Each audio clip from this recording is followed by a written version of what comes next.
morning. It is affirmative position today that high school uniforms should be abolished in Taiwan. School uniforms were originally a practice adopted by the Japanese government during the colonial period as a measure to regulate and manage Taiwanese students. And that's why the boys' high school uniforms in Taiwan are similar to military uniforms, khaki from top to bottom. It was not until the 1980s that schools in Taiwan all began to change the military-style uniform into what we can see nowadays. However, what's not changed is that students are still forced to wear uniform to represent their schools. If students do not wear the uniforms, they will be punished according to the school's regulations. As times have changed, there is no need for the school administration to adopt the same measure to exercise its control over students.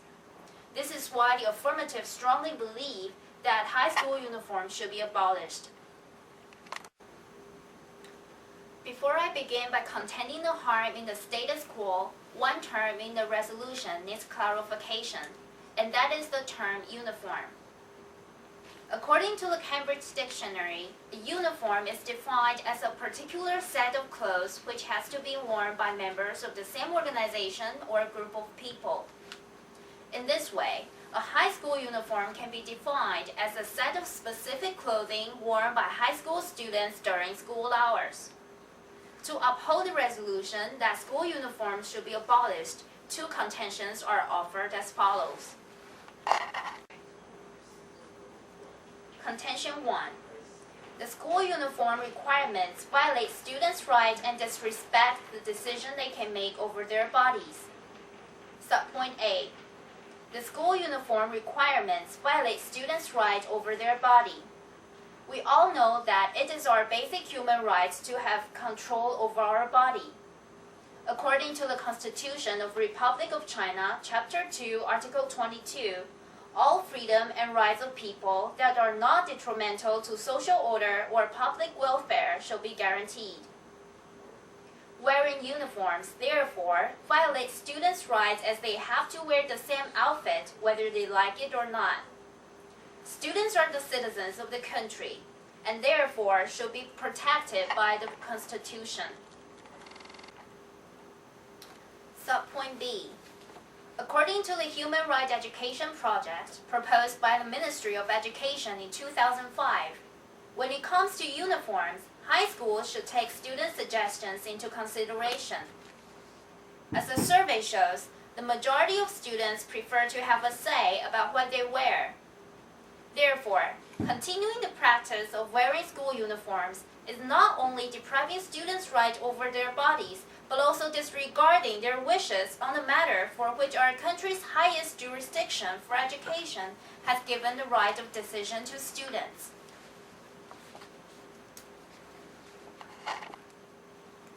Contention 2. School uniforms are overpriced as a result of an illegal hookup between manufacturers and school officials in the bidding process. To support this contention, we turn to the survey by the legislator Li Yuan done in 2003. The price of the uniform is unusually high in some senior high schools, such as Mingyou Senior High, Mingzhi Senior High, Mingquan Senior High, and so on.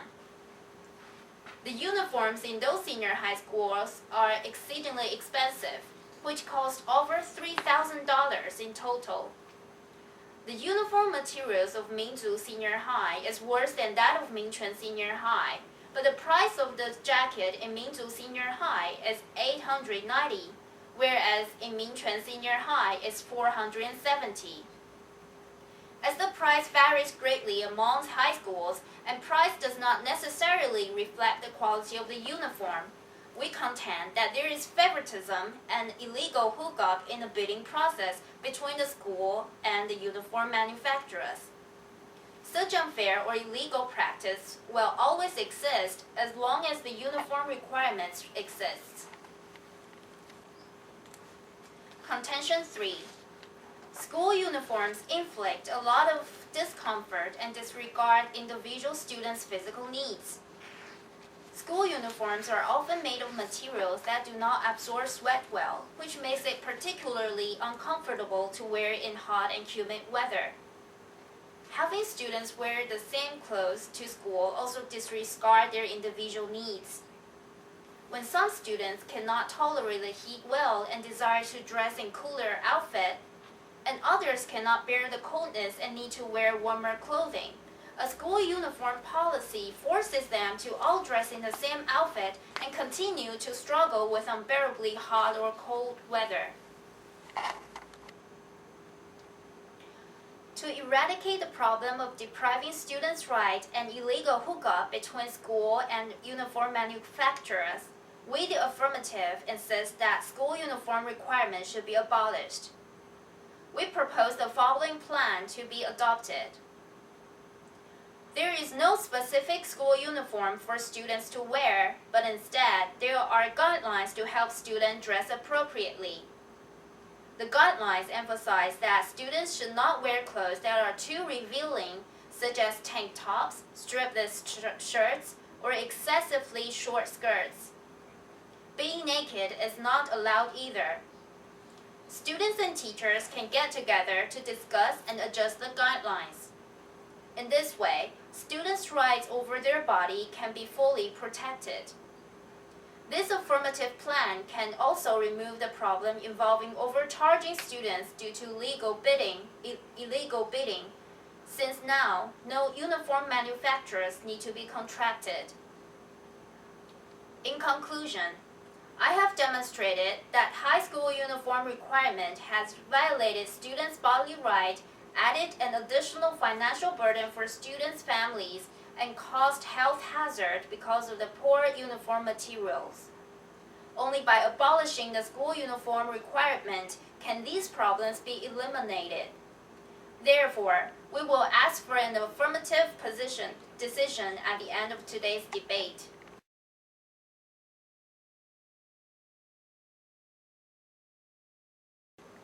Good morning. Good morning. Do you agree that mail carriers, nurses, and police officers should wear uniforms? Well, most of them wear uniforms. So do you think that people can easily identify the professionals and ask for help when they wear uniforms? Yes. So do you think these people's rights over their bodies are deprived when they wear uniforms? No, because they chose to take their jobs themselves. So do you know that high school education is not compulsory but chosen by students themselves? Yes. And therefore, do you have evidence to support that the majority of students prefer to choose what they wear? Yes, we have a survey from high school students in Taipei, and most of the students, they prefer to wear casual clothes. Then can you tell us the source of the evidence? Well, 30 high school students were surveyed in Ximending last week for the School Journal of Taipei 10th Senior High School, and 22 of them maintained that wearing casual clothes is more comfortable. Do you have any evidence to prove that the uniforms are more expensive than casual clothing?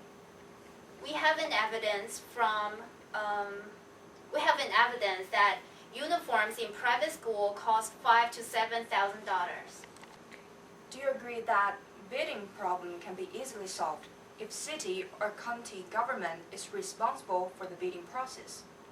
Yes, but it is hard for the government to do that because there are a lot of high schools in each city and county.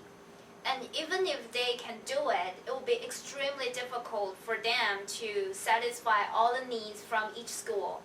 Also, there is no guarantee that government intervention will bring down the cost of the uniforms. But do you agree that schools can have a second-hand uniform drive to collect used uniforms for those who cannot afford them? Yes. And what do you mean when you say the uniform material of Mingzu Senior High is worse than that of Mingchen Senior High? Well, it means the material cannot absorb the perspiration well because the proportion of cotton is low. Most senior high school uniforms in Taiwan are of this kind of poor quality, and this makes it hot and uncomfortable to wear school uniforms, particularly in summer. But do you think the problem can be easily solved if we change the material? Well, it is possible.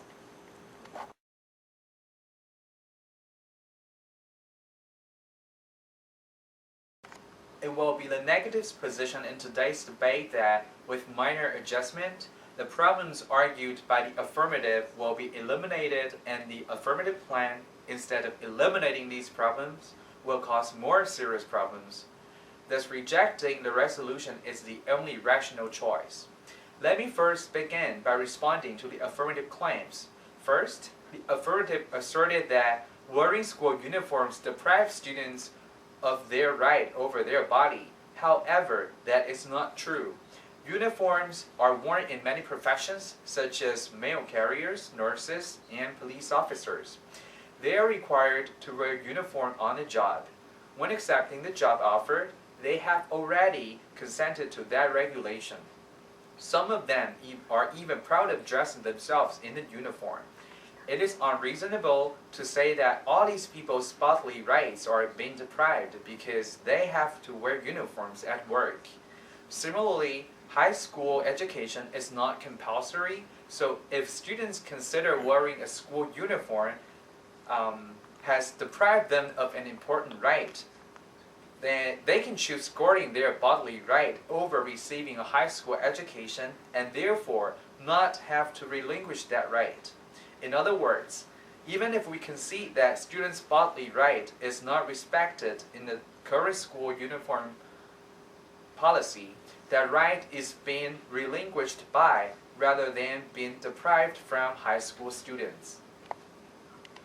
Second, the affirmative contended that the cost of uniforms is unreasonably high due to an illegal hookup between uniform manufacturers and school officials. To this contention, we have three responses. First, the affirmative only cited a very small number of schools as examples, and we're not sure to what extent the problem of overpricing also exists in other high schools. Second, the affirmative failed to substantiate the contention about their illegal hookup theory with evidence. Therefore, the problem regarding the illegal hookup between uniform manufacturers and school officials can best qualify as hearsay or speculation. Third, even if we concede both problems exist, they are not inherent in the current school uniform policy. School uniforms can be set at a reasonable, affordable price by capable and impartial government officials through fair and just negotiations with uniform manufacturers. The government can also have a rotation system among all manufacturers so that there won't be just a few companies monopolizing the uniform market and making profits by keeping the quality of the uniform low. For those who cannot afford uniforms, schools can have a second-hand uniform drive to collect used uniforms. Through such uniform drives, students from low-income families can get a uniform free of charge. Third, the affirmative argued that the material of the uniform is usually of poor quality and disregards individual students' needs. However, the affirmative failed to sustain this argument with concrete evidence. That is, the affirmative failed to tell us the composition of the majority of high school uniforms, and they did not cite any study to demonstrate that school uniforms indeed fail to meet the physical needs of individual students. Even if we concede to their argument, we have demonstrated that the affirmative has agreed in a previous cross-examination that the problem again is not inherent. It can be easily solved by changing the material of the uniform. With the supervision from the city or county government officials, uniform material can be improved and still be purchased at a reasonable price to help students better cope with hot and cold weather. Fourth, the affirmative argued that most students prefer to wear casual clothes to school. However, the evidence they gave was from an invalid study because only 30 students from Ximending were surveyed. Therefore, the sample is too restricted and not representative of the whole student body. We object to abolishing school uniforms also because of the disadvantages it will incur. For one, rather than helping students' families save money, abolishing school uniforms will actually worsen their financial burden. This is backed up by a recent survey that shows students will spend twice as much on casual clothing as on school uniforms. In conclusion, Since students are not deprived of a right over their bodies, the problems concerning the expenses and material of uniforms can be easily solved, and abolishing school uniforms will result in students' families spending more money on clothing. We firmly believe that high school uniforms should be abolished. Thank you.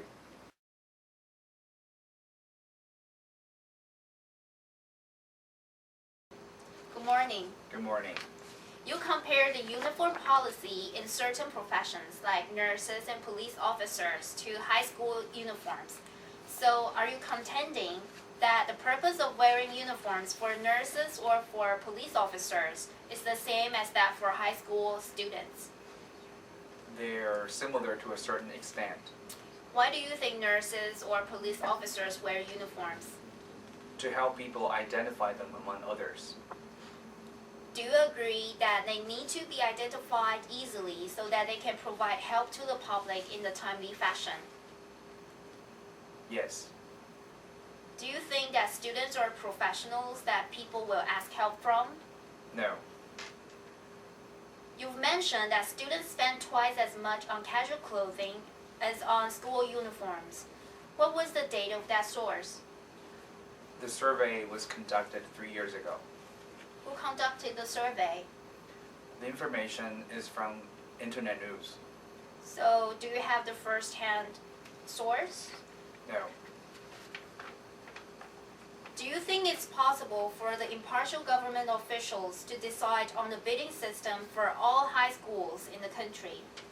Yes. How will the government go about doing that, and who will finance the supervision process? The city government will cover all the money needed. Do you think that many uniform manufacturers may suffer a huge business loss or even shut down under your plan, since only some companies can get the opportunity to join the bidding? That's possible. We can rotate among all companies. Students' interests are more important. Which one do you think is easier or more feasible, to abolish wearing uniforms or to train enough officials for dealing with schools bidding with manufacturers and to finance such a procedure? We're not sure about which is easier or more feasible. Do you think students will feel embarrassed if they wear the second-hand uniform from others? But that would save the money, which is more important for students from poor families. So you do agree that they will feel embarrassed? For some of them, perhaps yes. So for those who feel embarrassed, would they still wear the second-hand uniform? When their families don't have the money to purchase brand new uniforms for them, I'm afraid their feeling of embarrassment won't be an issue.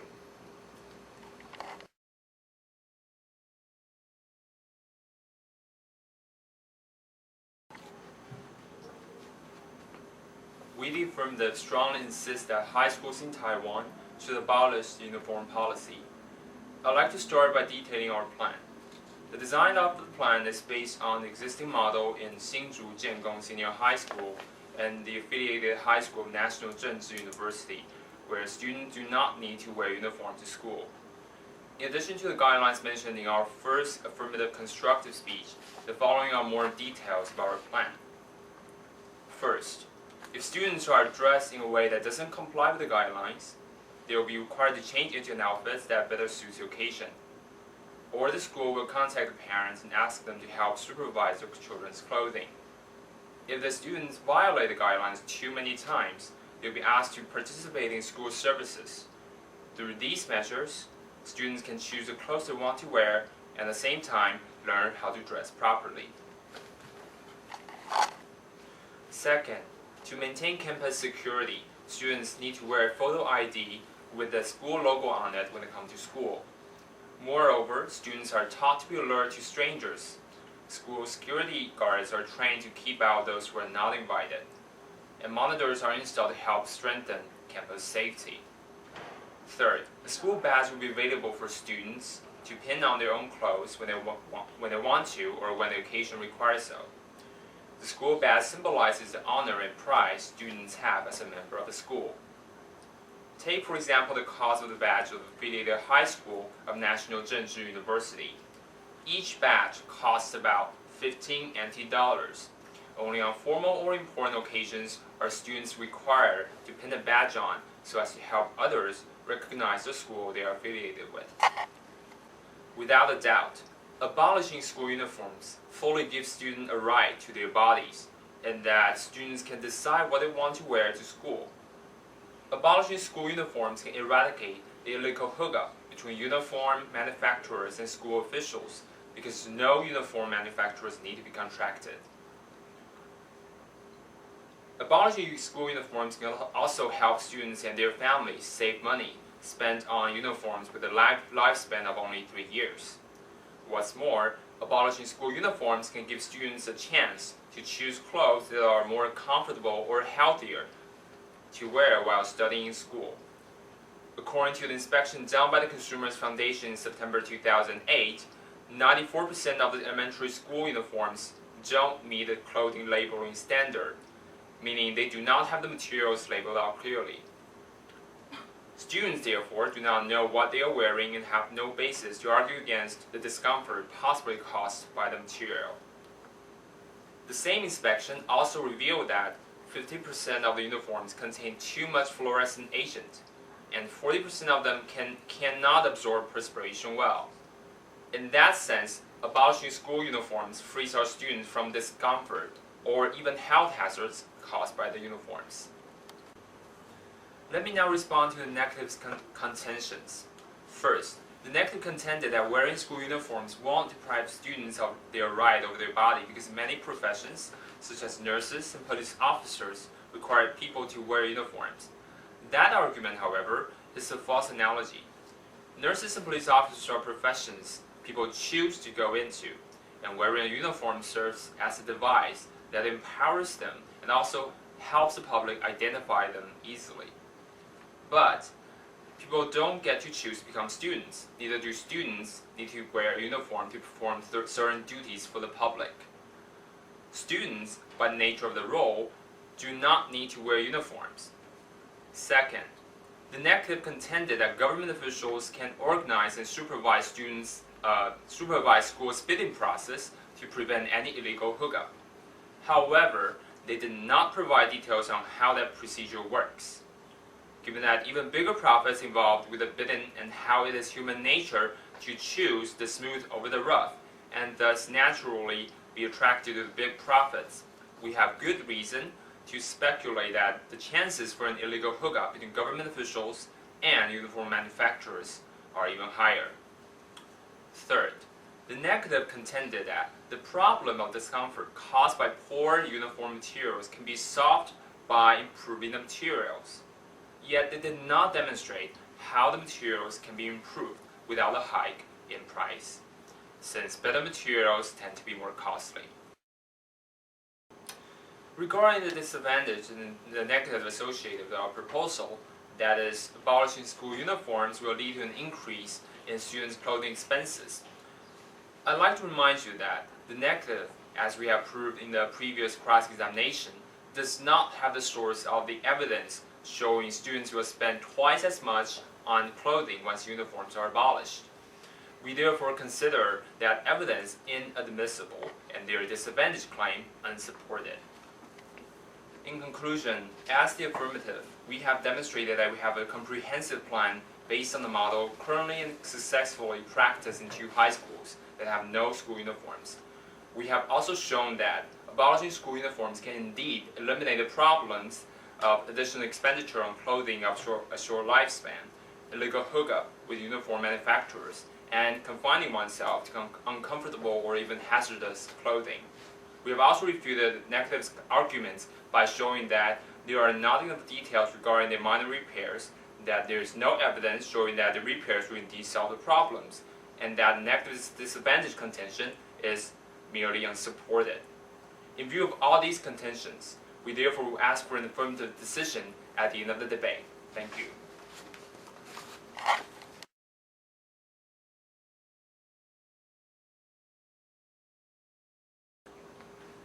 Good morning. Good morning. Do you agree that strangers outside the campus could impose danger on people on campus if they enter a school perimeter? It's possible. So, if we can easily distinguish the strangers from students on campus, we can lower the chances of such kind of danger, right? Yes. A stranger wearing casual clothes amongst students wearing uniforms versus a stranger wearing casual clothes amongst students wearing casual clothes and a photo ID. Which one makes the stranger more easily spotted? You can tell the strangers from those students by the photo ID. But which one is easier? Different clothing or a photo ID? Different clothing, I guess. In your plan, do you contend that if students are dressed in an outfit that doesn't meet the school requirements, they will be required to change into an outfit that better suits the occasion? Yes. Do you ask the students to change the inappropriate clothes right away?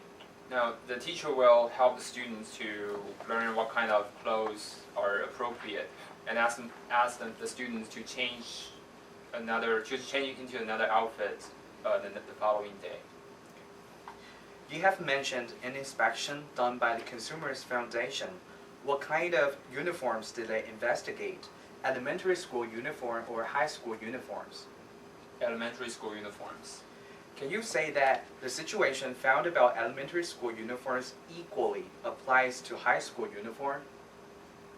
It's related. Do you have proof to show that the two cases are related? No, but... Thank you.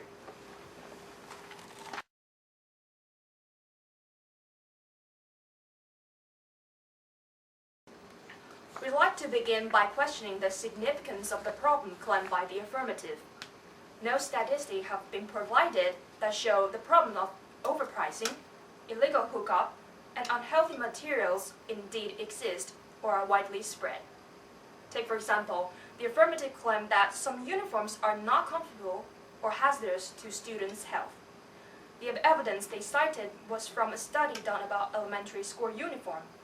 In that study, only 10 schools were sampled, and the sampling strategy was also questionable since the schools were not randomly selected. Even if we consider that the harm indeed exists, it is not inherent because it can be eliminated by improving the quality of the uniforms and the supervision system for the bidding process. Because the problem incurred by school uniforms are not significant or inherent, we question the need for changing the present system. Second, we object to abolishing high school uniforms because the workability of the affirmative plan is questionable. Under the affirmative plan, students who dress inappropriately will be asked to change to more appropriate clothing the next day. However, by that time, many students have already witnessed and possibly been distracted by those inappropriate outfits. We also doubt that talking to students' parents or asking students to partake in school services can help all students dress properly. The affirmative fails to provide any evidence to demonstrate that their plan can indeed achieve what it claims to achieve. Third, we strongly object to abolishing high school uniforms because it will only bring about more harmful disadvantages. So point A. Abolishing school uniforms pose a threat to campus safety. Although the affirmative contended that students are required to wear a photo ID card, it is hard to ensure that students will wear the ID card all the time while on campus. Besides, the ID card is not as obvious as the school uniform to distinguish outsiders from students as the affirmative has conceded in the previous cross-examination.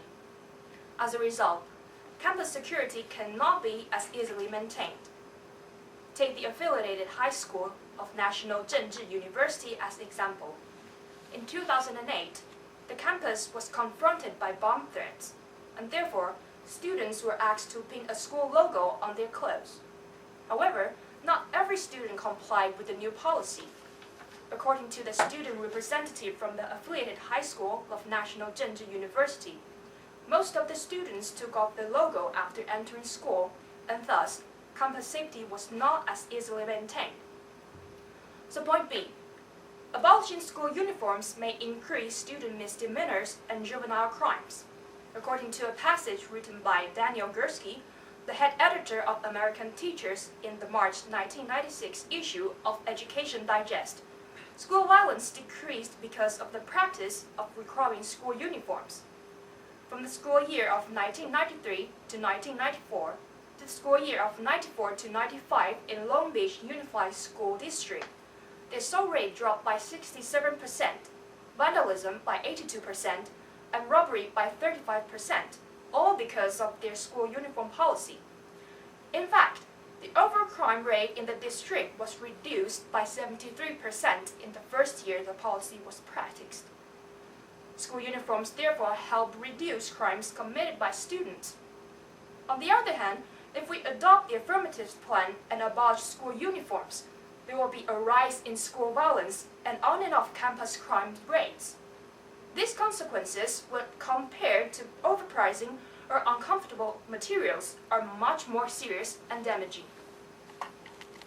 Subpoint C. Abolishing school uniforms will deprive high school students of a unique experience of attending high school. For junior or senior high school students in Taiwan, the school uniform has an important and irreplaceable symbolic meaning. It stands for a unique period of growth in between elementary school and college. This is why, after graduating from high school, students in university would designate a day as Uniform Day to reminisce about the good old high school days. Because abolishing high school uniforms will result in a loss of important symbolic meaning it takes on for secondary school students. We strongly argue that high school uniforms should not be abolished. Subpoint D. Checking different students wearing different kinds of clothing every day is not an easy job. When students dress inappropriately, teachers need to talk to them or contact their parents. The tedious process is a heavy burden to all the homeroom teachers. To sum up, we have demonstrated that the affirmative fails to prove that there is a strong need to adopt their plan. We have also shown that the affirmative plan is not workable and will incur disadvantages that are more harmful. Therefore, we strongly contend that the affirmative plan should not be adopted.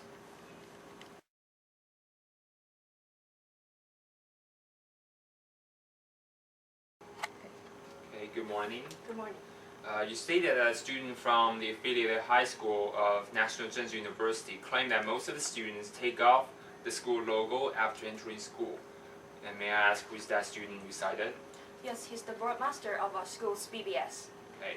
Was this remark based on some study that investigated students wearing a school logo, or simply his personal opinion? I don't remember they did a survey on that, so he probably has spoken from his own observation. Do you agree that schools like Hsinchu Jiangong Senior High School and the affiliated high school of National Zhengzhou University will take campus safety seriously? I hope so. Then do you think these two schools, upon knowing that campus safety was compromised by their casual wear policy, would still insist on implementing the policy? Probably not. Did you contend that abolishing school uniforms will increase rate of juvenile crimes? Yes. How can we be sure that the decrease in assault, vandalism, and robbery in Long Beach Unified School District was caused by adoption of the school uniform policy and not by other factors? And how do you know that the school uniform policy was the only reason? Well, during the telephone interview in April 1996, Long Beach Unified School District spokesman Dick van der Laan stated that the only change which had occurred in district prior to the lower crime rates was the implementation of the uniform policy. Then, in Long Beach Unified School District, did they require students to wear uniform before the policy was put into practice? No. So they changed from having no uniforms to wearing uniforms, is that right? Yes. Okay. Is the change from having no uniforms to wearing uniforms the same as the other way around? No, but But is the Long Beach Unified School District in America or Taiwan? in America. Okay, then are the social fabric, the campus safety status, and the laws concerning possessions of weapons the same in these two countries? No, but the factors you mentioned are totally irrelevant.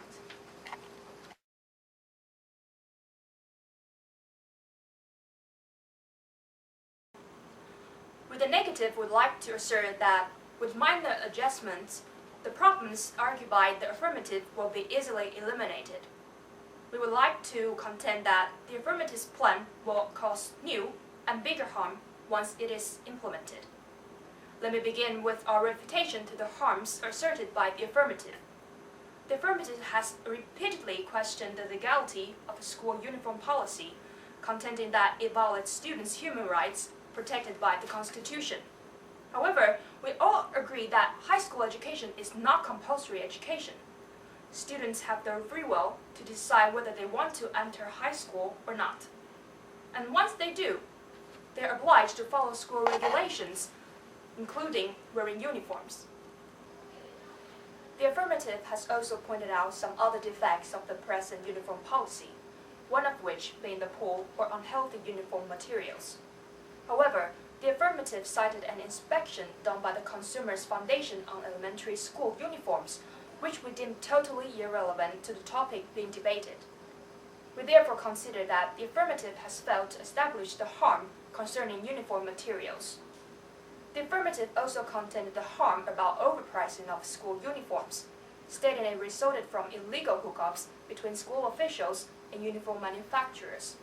Again, the argument qualifies at best as speculation, for it lacks evidence for support. Even if we concede the harms of poor materials and overpricing contended by the affirmatives, we'd like to point out that both problems are not inherent and therefore could be easily solved with minor repairs within the system. The school can easily improve the material of the uniforms, and the government can regulate a reasonable price range and supervise the bidding process to prevent illegal hookups between school officials and uniform manufacturers. In addition, a second-hand uniform drive can be implemented to ensure that every student can afford the uniforms. These measures are practical and workable to eliminate the problems claimed by the affirmative if they really existed. Second, and more importantly, with the negative would like to contend that the affirmative's plan will cause new and bigger harms than the ones the affirmative claim exist in the status quo. First, the affirmative plan will impair campus safety. Let me remind you that the affirmative has conceded in the earlier cross-examination that it is not as easy to identify an intruder among students who wear a school button or a school photo ID as it is among those who wear a school uniform. Abolishing school uniform will only make intruder blend in more easily and thus increase the potential threat from those intruders.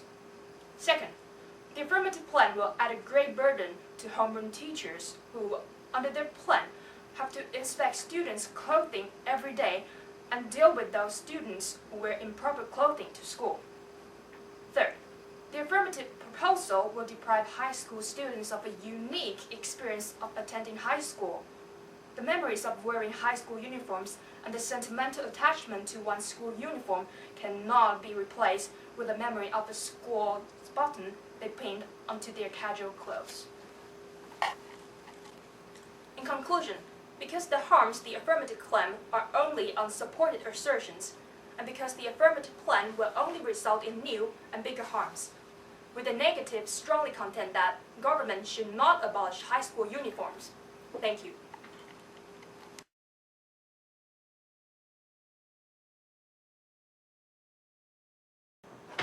Ladies and gentlemen, we, the affirmative, would like to emphasize again that there are harms in the current system, and abolishing high school uniforms can effectively eradicate these harms.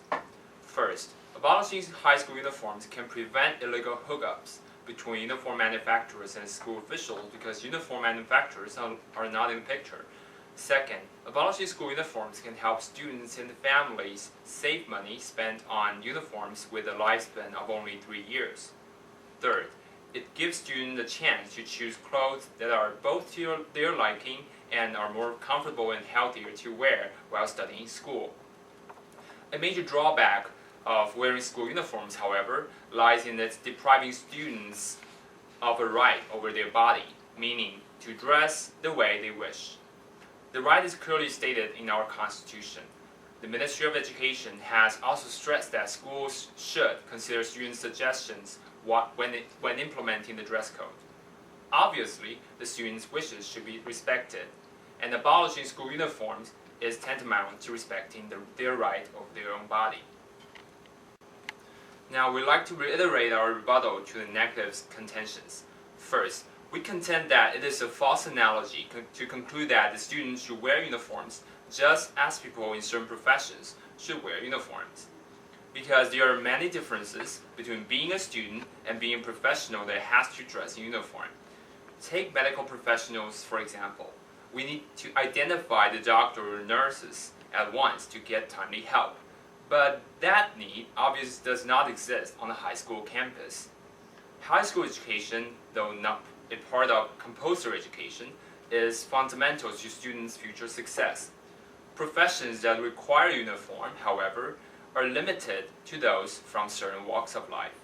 So, comparing high school education to a profession that has a uniform policy and further arguing that students can choose not to go to high school because of its uniform policy, just as people can choose not to go to a particular profession that requires uniforms, is again a false analogy. Second, regarding the negative minor repairs to remove the problem of illegal hookups, we still haven't heard details about their repair, nor have we been provided with evidence that shows the minor repair would indeed work. Likewise, regarding the problem of poor uniform materials, the negative has not demonstrated that improving the material will not result in a hike in uniform prices. Third, the negative earlier claimed that abolishing school uniforms will lead to a campus where safety is compromised because it is difficult to identify intruders among students in casual wear. We'd like to point out that this argument again is pure speculation, which is not substantiated with any evidence. The negative also conceded that if a casual wear policy would really threaten campus safety, the two schools that practice that policy would not adhere to the policy, or they would discontinue their policy altogether. Fourth, the negative contended that abolishing school uniforms will increase the incidence of crimes committed by high school students. However, they evidenced their argument by citing a case from the Long Beach Unified School District from the US, where a school uniform policy was adopted rather than abolished. We'd like to argue that a decrease in student crime rates as a result of adopting a school uniform policy cannot be equated to an increase in student crime rates as a result of abolishing school uniforms. Without direct evidence demonstrating abolishing school uniforms will indeed lead to an increase in crimes committed by students, we consider the negative has failed to establish the crime rates argument against our plan. Besides, let me remind you that the negative has dropped this argument completely in their rebuttal speech. Fifth, to respond to the negative's argument that our plan will burden high school homeroom teachers, we concede that it may lead to extra work for homeroom teachers, but it will be the case only at the very beginning. Once students have learned how to dress themselves properly for school, homeroom teachers will not have to spend much time inspecting and communicating with those students. Besides, the extra burden inflicted on homeroom teachers is well worth it when it can result in students' independent thinking and learning how to dress appropriately for various occasions. Finally, the negative contended that abolishing high school uniforms will deprive students of a unique experience of attending high school, and they turn to uniform day in college for proof. We argue that what is really being commemorated is not the school uniform, but the day symbolized by the uniform. So carrying the school bag or pinning on the school button can achieve the same purpose just as well. In brief, because our plan can eradicate many harms existing in the status quo, and because the disadvantages, the negative associated with our plan, are either purely speculative or insignificant when compared with the advantage it can bring about, we, the affirmative, are strongly convinced that the Taiwanese government should abolish high school uniforms. Thank you.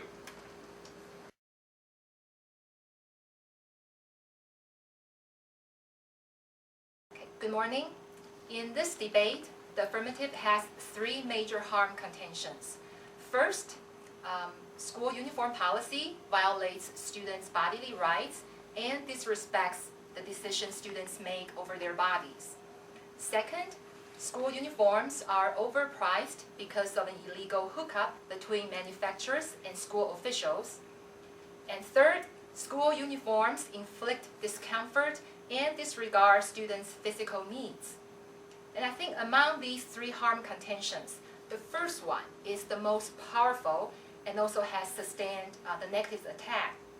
The negative refutation of this particular contention is not very convincing because, as the affirmative has also pointed out, they have committed a fallacy of false analogy. The negative compares work uniforms with high school uniforms, saying that if we don't consider having professionals wear work uniforms as a practice bleaching their bodily right, then we shouldn't consider having students wear high school uniform, a practice that violates students' bodily right. However, we know these two types of uniforms are serving totally different purposes, and students obviously are different from these professionals as well. So by lumping them together and compare them, it is indeed a fallacy of false analogy. However, I do think the negative did well in refuting some of the affirmative contentions, particularly regarding overpricing, illegal hookup, infliction of physical discomfort. The negative pointed out that these contentions are primarily unsupported assertions because affirmative has failed to provide evidence to back up these contentions. And when affirmative cited a study showing that there are hazardous components in high school uniform or in school uniform, the negative was able to point out that the study, the affirmative has cited, actually targets at elementary school uniforms and not high school uniforms. And therefore, the negative renders that piece of evidence irrelevant to the debate. So I think that's also very nicely done by the negative. But I do think the negative somehow came a bit short in their minor repairs arguments when they argue that overpricing, illegal hookup, and infliction of physical discomfort can be resolved by minor repairs of the present system. But we don't get to see the details of their plan or these minor repairs. We don't know how these minor repairs will be implemented, and we also are not provided with any solvency evidence to show the workability of their minor repairs. So that was really a pity. As far as affirmative planning goes, we can see that the affirmative indeed has provided some specific guidelines for students' casual wear and also the punishment for students who violate such guidelines. They also are able to provide some real-life examples to prove the workability of their plan. And I think because of their plan is relatively complete and nicely drafted, so the negative decided to focus on the disadvantages of the plan and not attack the solvency of the plan. And for disadvantage contentions, the negative actually have four disadvantage contentions. The first one is abolishing school uniforms will pose a threat to campus safety. Second, they mentioned that abolishing high school uniforms will increase students' misdemeanors and also juvenile crimes. Third, abolishing high school uniforms will deprive students of a unique experience of attending high school. And the last one, abolishing high school uniforms will inflict extra burden for homeroom teachers because then they have to check on students' casual wear on a daily basis. And of these four disadvantage contentions, I think affirmative has done well in refuting the first two by saying that the first one regarding the threat to campus safety is a pure speculation. And for the second disadvantage contention, the affirmative mentioned there actually is a logical problem. In other words, they pointed out that just because adopting high school uniform policy has brought down the crime rate for juveniles, it does not mean that abolishing high school uniforms will lead to an increase in juvenile crimes. So I think, again, that's a very nice call on the affirmative. However, I do think the affirmative can probably do a better job in refuting the third and the fourth disadvantage contentions by providing more or better or stronger proof to substantiate those two refutations. So overall, I think affirmative and negative, they have both made some unsupported assertions, but they were both able to catch their opponents making some of these unsupported assertions. And also both affirmative and negative were able to rule their opponent's evidence as inadmissible, invalid, or irrelevant. Because negative has failed to respond cogently to the affirmative's first contention, which is the one about high school uniform depriving students' bodily right, and the negative does not have any evidence for the workability of their minor repairs or evidence to substantiate their disadvantage contentions. So I think the affirmative has won the debate by a very close margin.